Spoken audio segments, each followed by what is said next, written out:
할렐루야. 수요일 변화산 새벽 기도회에 오신 여러분을 주님의 이름으로 환영합니다. 그리고 이제는 더 이상 낯설지 않은 인사인 것 같습니다. 우리 미디어로 함께 예배하시는 모든 성도님들 주님의 이름으로 환영하고 또 축복합니다. 여러분들이 예배 드리시는 그곳에 동일한 하나님의 은혜가 가득하기를 기도합니다. 오늘 이 새벽 모든 이름 위에 뛰어나신 우리 위대하신 하나님을 찬양하기 원합니다. 빛나는 왕의 왕, 우리 거룩하신 주님과 함께 선포하며 나아갑시다.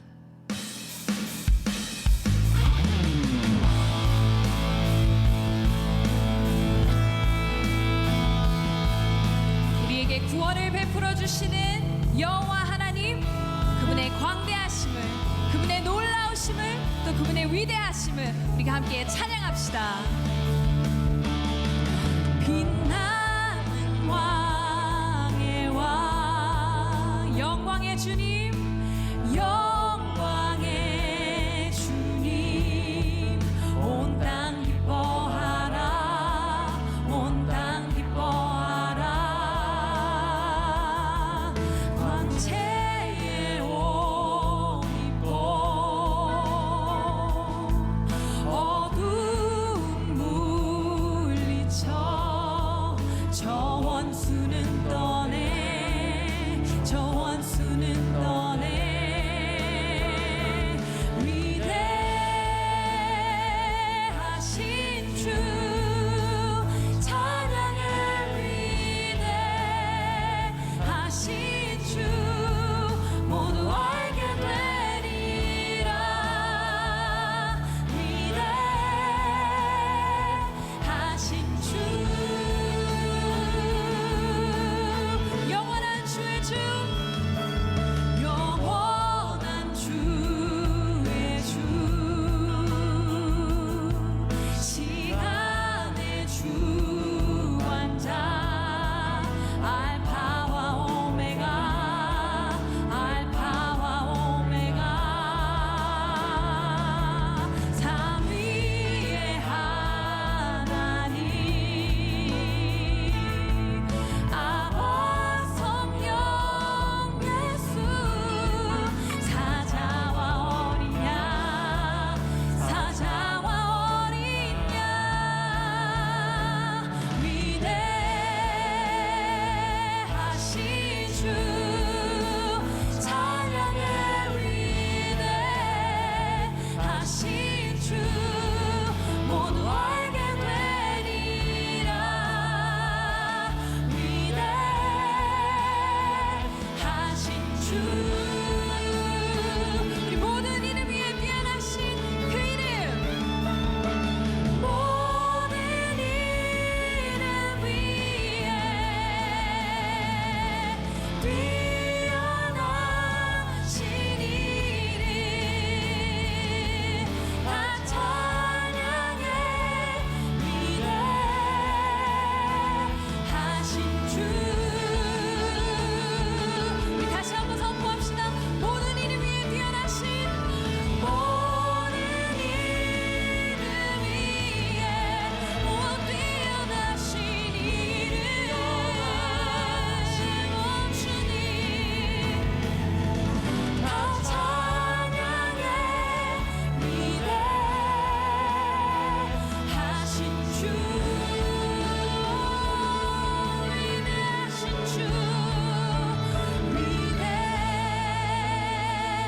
위대하신 주 찬양해, 위대하신 주 모두 알게 되리라. 위대하신 주, 위대하신 주, 위대하신 주 찬양해, 위대하신 주 모두 알게 되리라. 우리 다시 한번 고백합시다. 그 위대하신 주님, 할렐루야, 위대하신 주님, 오 위대하신, 위대하신 주 찬양해, 위대하신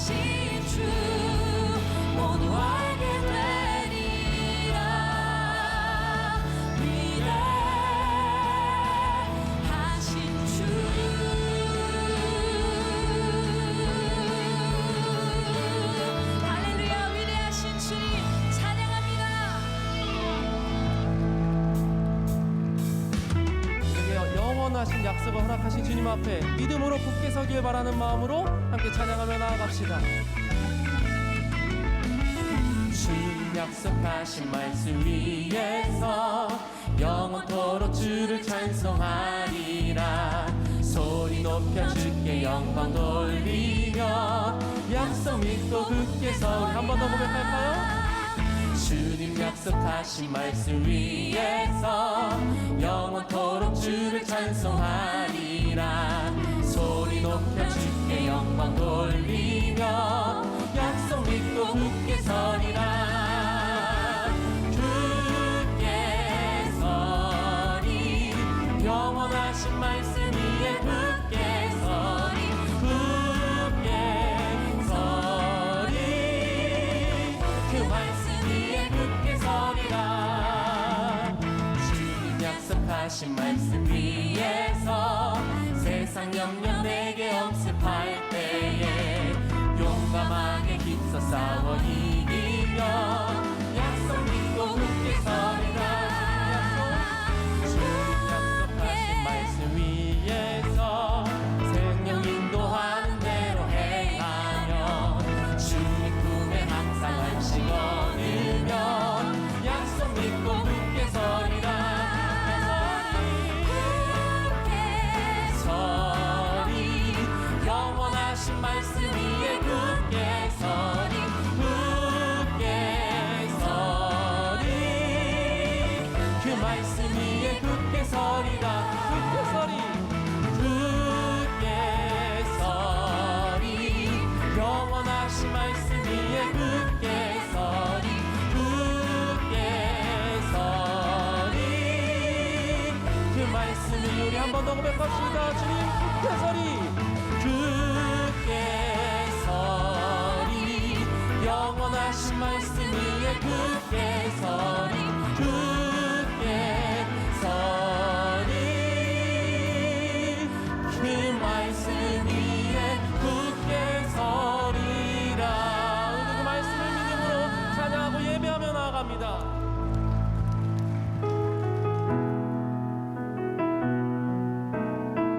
함께 고백합시다. 이 세상을 살아가는 동안에 이 세상을 살아가는 동안에 나의 힘을 의지할 수 없으니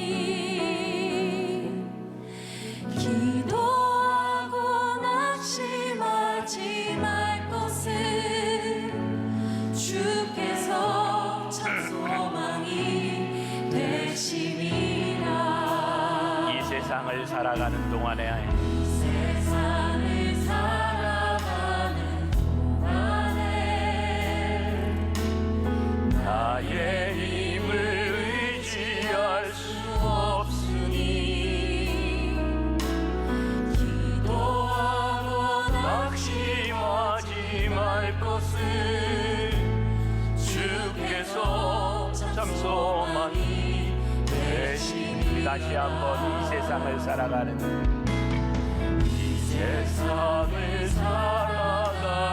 동안에 나의 힘을 의지할 수 없으나 기도하고 낙심하지 말 것을 주께서 참 소망이 되시리라. 주의 길을 걸어가는 동안에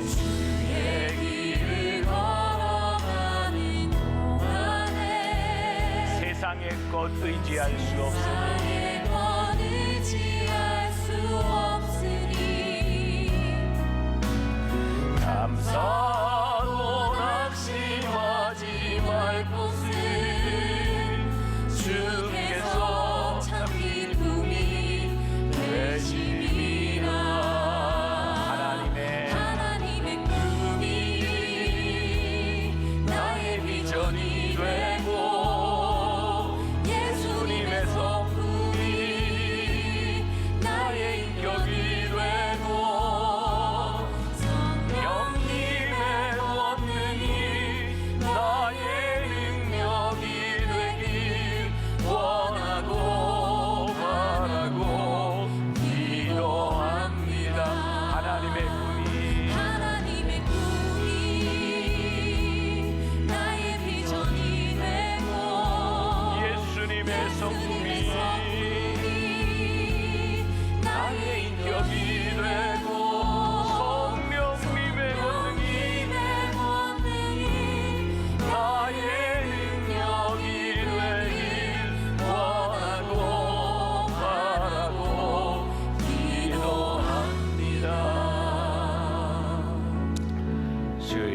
변화산에 오른 여러분들 한 사람 한 사람을 주님의 이름으로 사랑하고 축복합니다. 오늘은 특별히 자비, 온유, 양선, 인내, 자비, 인내, 양선. 네, 자비, 인내, 양선. 나이가 드나봐 내가. 네. 자, 오늘 우리의 강단에서 기도하지 못하지만 우리들이 함께 기도하는 날이고, 제가 이렇게 3일째 오면서 보니까 여기저기 이제 어린 아이들이 조금씩 이제 눈에 띄는데, 부모님하고 온 아이들도 있지만 저기 위에 보니까 우리 부목사님들 사모님하고 아이들이 이렇게 있어요. 오래전에 사랑의 교회 담임하는 오정현 목사님하고 나눴던 이야기 중에 새벽에 애들이 어렸을 때인데 특세였는데 애들을 깨워가지고 오는데 그렇게 안쓰럽더래요. 그래서 하루는 목사님의 아이들한테, 얘들아, 아이고 새벽에 너희들이 이렇게 아빠하고 엄마하고 같이 새벽에 가는데 참 안쓰럽구나. 그랬더니 애들이, 아빠 팔자인데요 그럴 때는 얘기가 생각이 나요. 세상적으로 팔자 이렇게 말할 수도 있지만, 저는 여러분들의 하나님이 자녀 삼아 주셔서 여기 나오게 하신 이 팔자가 참 복된 팔자다. 그리고 우리 저기 어린아이들 엄마 아빠 잘 만나서, 야, 너희들이 이렇게 새벽에 예배 드리는 게 너희들에게 얼마나 큰 은혜냐. 자, 오늘 이 찬양이 너무 좋아요. 하나님 원하고 바라고 기도합니다. 하나님, 이 소원들이 내 안에서 하나님의 마음과 주님의 인격과 성령의 능력이 우리 안에서 이루어지게 하여 주옵소서. 자, 오늘 우리 안수 대상자들 우리 같이 찬양하고 기도하고, 제가 여러분들을 위하여 기도할 때 여러분들 가슴에 손을 얹어도 좋고 머리에 손을 얹어도 좋고, 믿음으로 하나님 우리를 오늘 특별히 부르셨사오니 오늘 특별히 부름받은 우리들에게 특별한 은혜가 임하게 하여 주옵소서. 이 찬양 가사를 마음에 새기면서 우리 같이 부르면서 기도할 분들 기도하시고, 제가 기도 인도할 때까지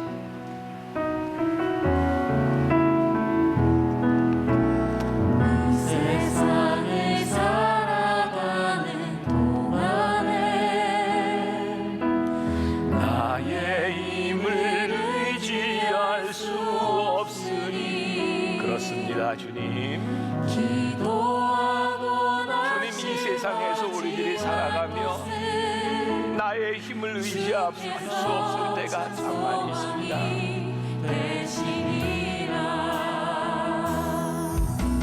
주의 길을 걸어가는 동안에 세상의 것 의지할 수 없으니. 그렇습니다. 주님, 우리가 세상의 것을 의지하옵소서. 아무것도 바랄 것이 없을 때 주님 바라보며 아버지 하나님 앞에 나아갑니다. 하나님의 꿈이 나의 비전이 되고, 예수님의 성품이 나의 인격이 되고,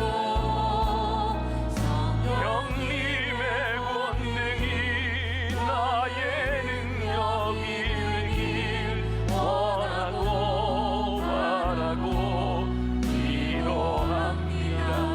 주의 길을 걸어가는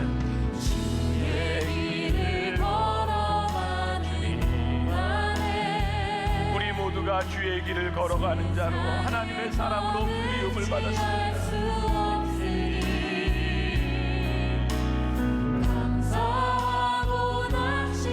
아버지 하나님,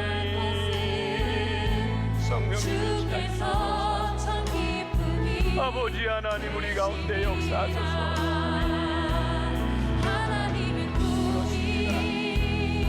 하나님의 꿈이 나의 비전이 되기를 소원하고, 주님의 인격이 너희의 성품이 되기를 간절히 소원합니다. 오 주님, 성령님의 권능이 나의 능력이 되길 원하고 바라고 기도합니다. 오늘 이 새벽에 우리 사랑하는 성도들이 손을 머리에, 손을 가슴에, 우리 자녀들의 손을 부여잡고 하나님 앞에 기도합니다. 이 세상을 살아가는 동안 내가 의지할 것이 무엇이 있겠습니까? 우리에게 상처를 주었던 것들, 우리를 넘어지게 했던 것들, 그런 것 의지하며 살아가다가 주님 오늘 이 새벽에 우리들에게 거룩한 소원을 주셨습니다. 하나님의 꿈이 나의 비전이 되고 예수님의 성품이 나의 인격이 되고 성령님의 권능이 나의 능력이 되는 꿈을 꾸게 하여 주옵소서. 오늘 우리가 얹은 그 손이 능력의 손이 되기를 간절히 소원합니다. 우리 목회자들이 육신의 손을 얹지 못하지만 성령님 의지하여 이 손을 얹었나니 오늘 이 시간 주의 영이 운행하여 주옵시고 성령님 안수하여 주옵시고 연약한 자들이 주 안에서 힘을 얻게 하여 주옵소서. 주의 능력이 임하는 새벽이 되게 하여 주옵소서. 오늘도 주께서 우리와 함께 하시고 승리하게 하여 주실 줄 믿사오며 예수님의 이름으로 기도합니다. 아멘. 다시 한번 이 시간 함께 예배하는 여러분들 한 사람 한 사람을 주님의 이름으로 사랑하고 축복합니다. 우리 기도 제목을 이렇게 나누는데 그 누군지 제가 이렇게 이분이구나 떠오르는 얼굴들이 있어서 목자의 마음인 거죠. 안타깝고 정말 하나님 이 시간 함께 해주세요. 붙잡아 주세요. 기도가 돼요. 우리 아버지 하나님의 마음이 그럴 것 같아요. 야, 네가 참 힘들구나. 그래서 너를 이 기도의 자리로 불렀고 오늘 이 말씀을 너에게 주기를 원한다. 오늘 우리들에게 주시는 하나님 아버지의 말씀, 우리를 향한 아버지 마음이 오늘 우리들에게 고백되는 새벽이 되기를 간절히 소원합니다. 오늘 말씀 여호수아 13장 1절에서 7절까지 보고요. 오늘도 이 말씀을 가지고 풀어가기보다는 13장에서부터 17장까지 나오는 그 말씀들을 함께 나누려고 합니다. 13장 1절부터 7절까지 여기 어려운 지명들도 나오고 하니까 우리 한 절씩 교독하면 좋을 것 같아요. 제가 먼저 1절 읽습니다. 여호수아가 나이가 많아 늙음에 여호와께서 그에게 이르시되 너는 나이가 많아 늙었고 얻을 땅이 매우 많이 남아있도다.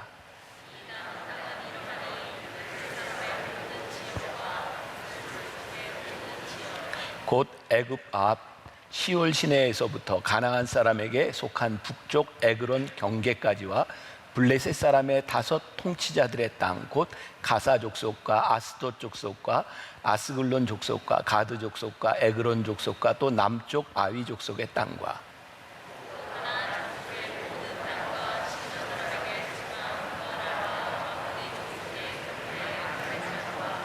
또 그발 족속의 땅과 해 뜨는 곳에 온 레바논 곧 헤르몬산 아래 바알갓에서부터 하맛에 들어가는 곳까지와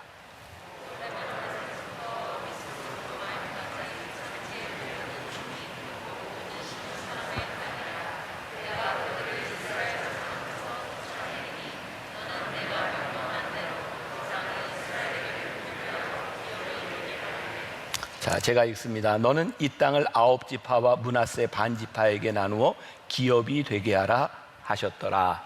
아멘. 자, 이제 오늘 우리들이 읽는 이 말씀은 우리가 읽기가 굉장히 힘든 부분입니다. 대개 여호수아를 이렇게 통독하던 사람들이 이쯤 오면 아주 큰 위기에 봉착하는 구절입니다. 여기는 많은 지파의 이름과 땅 이름 여러 가지 이름들이 나오고 있어요.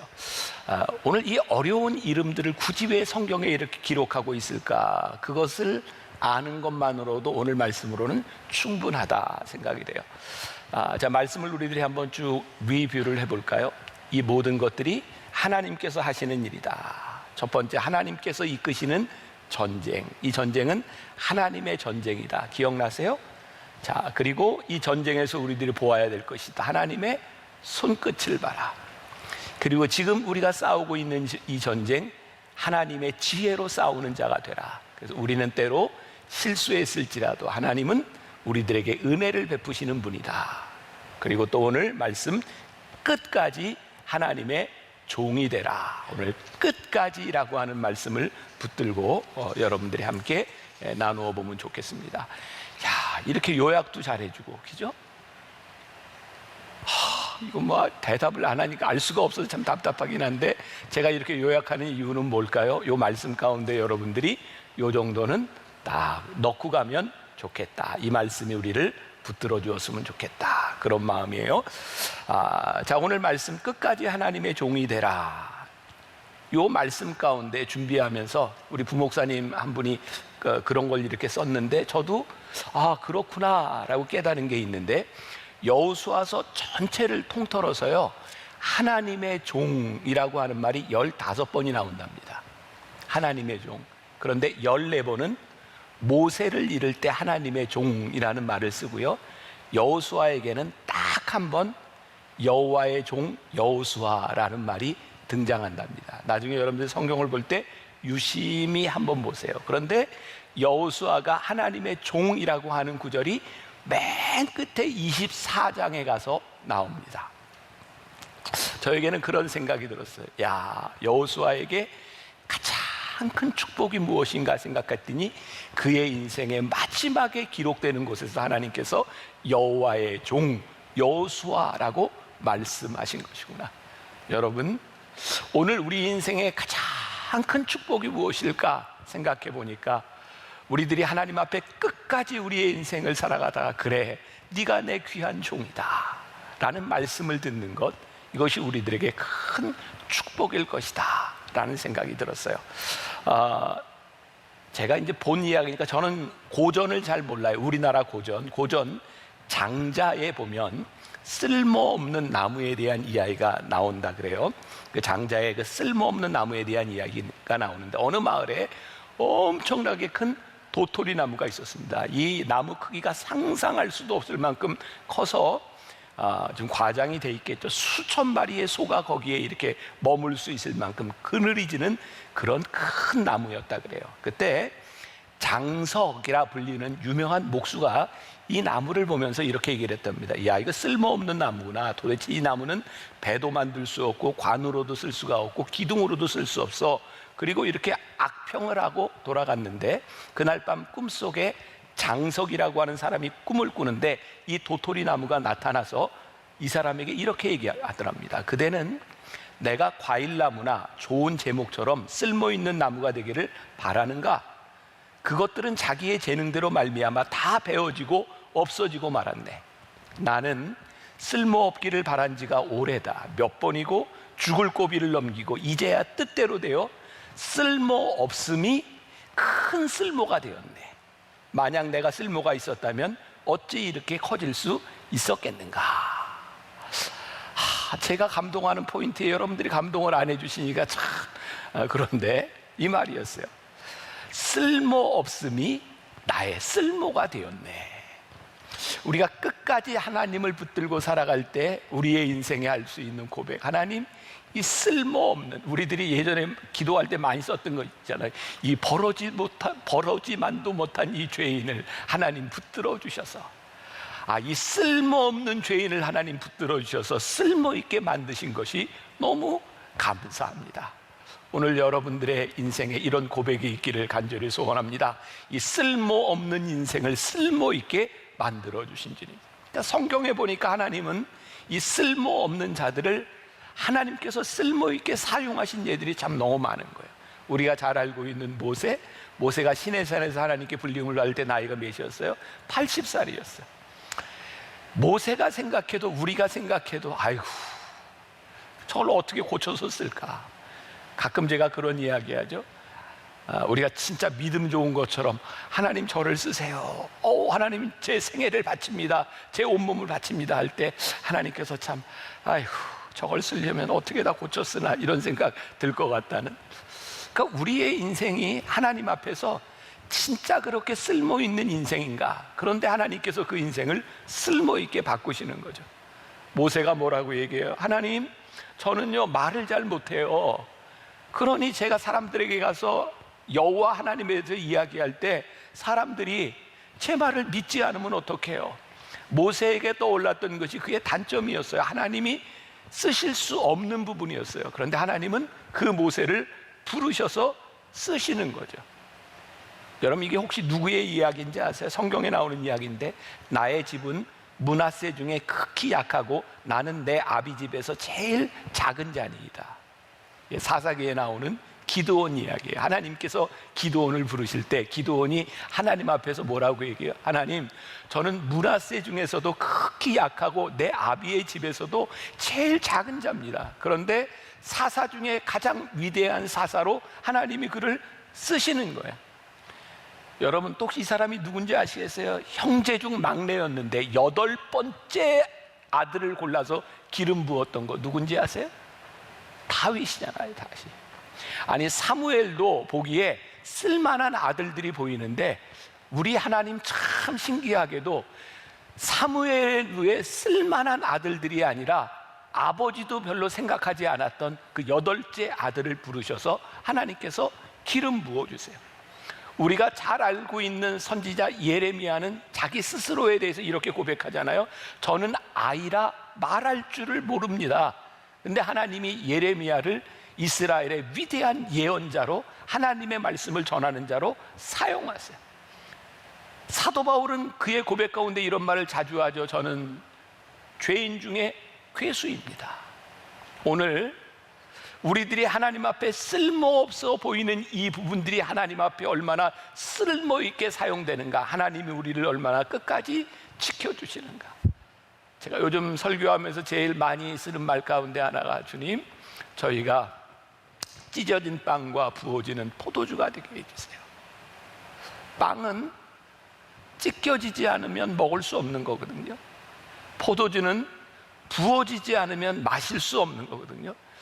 우리가 찢어지고 부어지는 것이 우리 인생에 참 힘들고 나를 다 버리는 것 같은데, 그래야 우리를 쓰시는 하나님. 여러분들, 주님은 나의 최고봉 계속 잘 묵상하고 계시죠? 저는 오스왈드 챔버스가 이야기했던 것 중에 가장 인상적이었던 게 신발털이개였어요. 영어 이렇게 원문에 보니까 도어매트라고 돼요. 도어매트. 집에 들고 날 때 사람들이 밟고 다니면서 먼지를 털이는 도어매트, 신발털이개. 오스왈드 챔버스의 마음 가운데, 하나님, 저를 신발털이개로 사용해 주세요. 아무 쓸모없는 것 같은데 그것을 지키는 자로 하나님 나를 사용해 주세요. 자, 오늘 말씀 제가 시작하면서 이 13장부터 17장까지는 굉장히 읽기 어려운 부분입니다. 여기에 온갖 지파, 지역, 도시 이름들이 나오는데 너무 생소한 것들이에요. 여호수아서에 우리가 몇 번을 보아도 기억하지 못하는 그 생소한 지역들, 어쩌면 여기에서 한번 언급되고 다시는 언급되지 않는 그 지역 이름들을 왜 성경에 이렇게 자세하게 기록하고 있을까? 한번 생각해 보세요. 왜 기록하고 있을까? 우리는 여호수아 하면 떠오르는 게 뭐냐면, 여호수아와 이스라엘 사람들이 그 땅을 정복했다는 거예요. 근데 이 여호수아는 그 땅을 정복한 것을 우리들에게 이야기하고 있는 것이 아니라, 그 지명 하나하나, 지파 하나하나, 도시 이름 하나하나를 우리들에게 이야기하면서, 그 땅은 너희가 정복한 땅이 아니라 하나님이 약속하신 땅이야 라는 것을 우리들에게 보여주고 있는 거예요. 우리들에게 그 생소한 지명 하나하나가 어디서 뚝 떨어지고 우리들이 정복한 땅이 아니라 하나님께서 너희에게 약속하셨던 그 땅이야. 하나님의 약속을 우리들에게 분명히 보여주고 있는 거예요. 그 약속이 뭐예요? 창세기 12장에서 하나님께서 아브라함에게 내가 너희에게 주리라 한 그 땅, 너희의 후손들이 애굽에서 430년 동안 노예가 되어 있을지라도, 그리고 430년을 지나 40년 광야를 지나고 난 다음 470년이 지나서 너희들이 들어간 그 땅은 너희들이 정복한 땅이 아니야. 하나님이 너희들에게 약속해 주신 땅이야. 오늘 기도 제목을 들으며 사업과 자녀, 질병, 제가 하나님의 말씀으로 여러분들에게 권면하고 싶어요. 여러분들 앞에 있는 그 무섭고 두려운 들어보지도 못했던 그 지명들, 그 땅이 무엇이냐면 내 힘으로 싸우는 것이 아니라 하나님께서 여러분들에게 약속해 주셨던 땅입니다. 이것은 내가 정복하는 것이 아니라 하나님께서 약속하셨던 것을 우리가 믿음으로 얻는 것입니다. 여호수아를 보면서 우리들이 깨닫게 된, 우리가 풀지 못했던 일을 한 가지 풀었잖아요. 우리는 여호수아서를 보며 하나님 너무 잔인하다고 생각했는데 어떻게 그 땅에 들어가서 그 땅 사람들을 다 진멸하는 하나님이냐고, 세상 사람들이 이 여호수아에 나타난 하나님을 보면서 그런 하나님을 너희들이 어떻게 믿냐고. 근데 하나님께서 그 땅을 진멸하시는 게 목적이 아니라 그 땅에 진멸당할 족속조차도 하나님을 두려워하고 하나님께 돌아오면 하나님이 은혜를 베푸시는 분이요, 그 땅을 진멸하며 그들을 다 쓸어버릴 수밖에 없는 이유가 이스라엘 백성을 위해서가 아니라 그 땅이 타락하고 폐역하고 우상숭배하고 잔인해진 그 땅을 하나님이 새로운 땅으로 바꾸시겠다는 이야기고, 이스라엘 백성들의 택함을 받았기 때문에 너희는 거기에 꼭 들어가는 것이 아니라 하나님께 택함을 받은 자들이 하나님 앞에 어떻게 쓰임받을 수 있는가를 우리들에게 보여주고 있는 것이 여호수아서 말씀입니다. 1장부터 12장까지 12지파의 연합군이 거점 도시의 정복을 다 마쳤습니다. 이제 이 13장부터는 거점 도시를 정복한 이후에 지파별로 이제 구획을 나누어서 남은 땅을 정복해가는 그런 과정이에요. 14장에 보면 유명한 이야기가 하나 나오죠. 14장 12절 한번 보세요. 줄도 좀 쳐놓고 이런 부분들은 나중에 여러분들이 읽으셔도 괜찮아요. 자, 14장 12절 같이 한 목소리로, 자, 14장 12절 같이 봅니다. 시작. 그날에 여호와께서 말씀하신 이 산지를 지금 내게 주소서. 당신도 그날에 들으셨거니와 그곳에는 아낙 사람이 있고 그 성읍들은 크고 견고할지라도 여호와께서 나와 함께 하시면 내가 여호와께서 말씀하신 대로 그들을 쫓아내리이다 하니. 누가 생각나요? 갈렙의 이야기예요. 우리는 흔히 이 말씀을 보면서 갈렙이 그때 그 약속을 기억하고 그때나 지금이나 내가 여전하니 그 땅을 나에게 주소서라고 하는 갈렙의 비전을 우리들이 보고 있는데, 사실 이 말씀 가운데 우리들이 주목해야 될 포인트가 저는 따로 있더라고요. 여기 갈렙이 원하는 땅, 약속했던 그 땅이 뭐예요? 그곳에는 아직도 아낙 자손들, 거인들이 있는 땅이고 그 성읍들은 크고 견고합니다. 자, 지금 여기가 어떤 상황이에요? 1장부터 12장까지 이미 거점 도시들을 다 점령한 상황입니다. 그런데 갈렙이 여호수아에게 가서 요구한 땅이 그들이 정복했던 쉬운 땅을 요구하는 것이 아니라 하나님께서 약속하셨던 그 땅을 달라고 이야기를 하는데, 그 땅이 어때요? 아직도 아낙 자손이 있고 크고 견고한 성읍이 있는 땅. 갈렙의 위대함이 무엇인가? 주님, 여기까지 왔으니, 내가 그 정도 공헌을 했으니 하나님 제가 쉬운 길로 가겠습니다라고 이야기하는 것이 아니라, 주님 제가 여기까지 왔는데 아직도 하나님의 약속이 이루어지지 않은 그 땅에 크고 견고한 성읍들이 있고 아낙 자손이 있는데 그 땅을 나에게 주옵소서. 이게 지금 무슨 얘기인지 아세요? 거기 가서 싸워서 이기고 그 땅을 정복해 가겠다는 거예요. 저에겐 그런 이미지가 떠올랐어요. 하나님이 쓰시는 리더, 단순히 누군가를 이끌어가는 그런 사람들을 리더라고 이야기하는 것이 아니라 하나님이 우리를 부르셔서 우리를 쓰시는 리더가 된다고 하는 것은 어떤 것인가? 담대하게, 우리 가끔 그런 얘기하죠. 전쟁을 할 때 소대장 중에 제일 나쁜 소대장 누구예요? 돌격 앞으로 하고 자기는 뒤에 있는 거. 진짜 좋은 리더는 어떤 리더예요? 나를 따르라. 저에게 생각난 이미지예요. 하나님, 오늘 우리 성도들이 이 가나안 땅에서 하나님께서 약속하셨던 그 약속을 우리들이 쟁취할 때에 돌격 앞으로 너희들 가, 이게 아니라 하나님 제가 앞서 나가게 하여 주옵시고 믿음으로 선포하게 하여 주옵시고 믿음의 선봉장이 되게 하여 주옵소서. 여러분 이제 가서 읽어보셔야 돼요. 여기 이제 14장, 15장, 16장, 17장에 어떤 이야기들이 나오냐면 거기 있는 많은 지파들이 땅을 분배받고 있는데 자기들이 좋은 땅을 분배받을 이유들이 많아요. 나는 누구 자손이고 이런 약속을 받았고 그 근거들을 들어서 쉬운 땅을 다 차지하려고 그래요. 근데 여호수아가요 멋진 이야기를 해요. 알려드릴까요? 네, 17장 18절을 한번 보세요. 여호수아 17장 18절. 자, 17장 18절 우리 같이 봅니다. 시작. 그 산지도 내 것이 되리니 비록 살림이라도 내가 개척하라. 그 끝까지 내 것이 되리라. 가나안 족속이 비록 철벙거를 가졌고 강할지라도 내가 능히 그를 쫓아내리라 하였더라. 자, 이 전에 무슨 구절들이 있냐면 사람들이 이 땅을 주세요. 나는 이런 약속을 받았어요. 이 땅이 더 필요해요. 라고 하는데 28절에서 여호수아가 뭐라고 얘기하냐면 얘들아 너희들이 가서 개척해. 그들이 철병거를 가졌고 강할지라도 내가 능히 이길 수 있어. 그 땅에 들어가서 너희들이 개척을 해.